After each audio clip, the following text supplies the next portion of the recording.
The last of the 4 stops in the state of Texas for the PGA Tour. Hey, how are you folks? Jason Horowitz, glad to be with you here on CBSSports.com. It's the Crowne Plaza Invitational at Colonial, and glad to have CBS Sports golf analyst Peter Kostis with us to break it down. And Peter, you know, Jason Day's win last week at the Byron Nelson, the third 20-year-old player in his 20s to win in the state of Texas. Never before have 4 players in their 20s won all 4 events in the state of Texas. What do you make of the influx of the young talent that's continued to play well this season?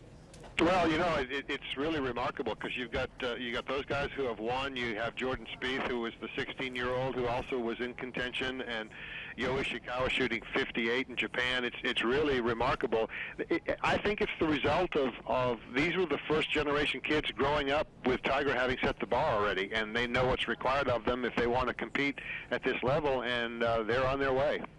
Peter, you mentioned Tiger. He's not in this field, expecting to compete next week at the Memorial, but Phil Mickelson is, Steve Stricker is. It's a loaded field. What are you expecting this weekend?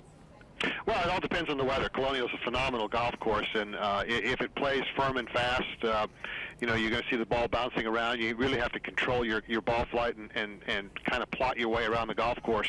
You can't just barely overpower it with prodigious tee shots. That's not going to work at Colonial. If it gets some rain or some heavy winds, then things could change. But Colonial is just a phenomenal golf course. Well, Phil Mickelson, he can take over the #1 spot in the world. The second opportunity this year to do that, but he has to win the tournament. What do you make of his chances there in Fort Worth?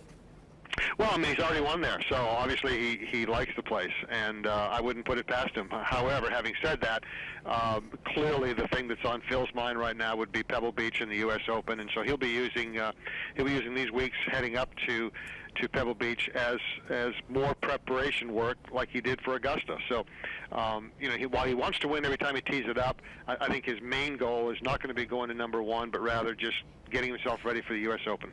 Peter, real quickly, I've started with Tiger at the beginning of this. He's made the announcement that he's going to play at the Memorial. Your thoughts on every time that he comes back? Does it surprise you? Anything like that surprise you at this point, or what should we expect from here on out? We have no idea what to expect. I mean, the Masters 4th place finish was a phenomenal performance by Tiger, but he camouflaged some flaws that he had in his game and whatnot, and the last 2 times out hasn't been very good by Tiger standards. So we need to wait and see. I mean, one thing's for certain, you know, you need to get the stuff off the golf course under control and taken care of before he's going to have complete peace of mind to be able to play inside the ropes. So we have to see. And plus, coming off the neck injury, hopefully that's healed and he'll be able to make the swings that he would like to make. But it's a very frustrating time for Tiger Woods, and it's a very frustrating time for Tiger Woods fans. All right, CBS Sports golf analyst Peter Kostis. Look forward to the coverage this weekend. Thank you for all the time. Thank you. Take care. All right, folks, and don't forget the coverage on CBS Saturday and Sunday beginning at 3 p.m. Eastern, the Crowne Plaza Invitational at Colonial. For Peter Kostis, I'm Jason Horowitz. Keep it right here with CBSSports.com throughout the weekend to see all the latest results and have a good Memorial Day weekend. Take care, folks.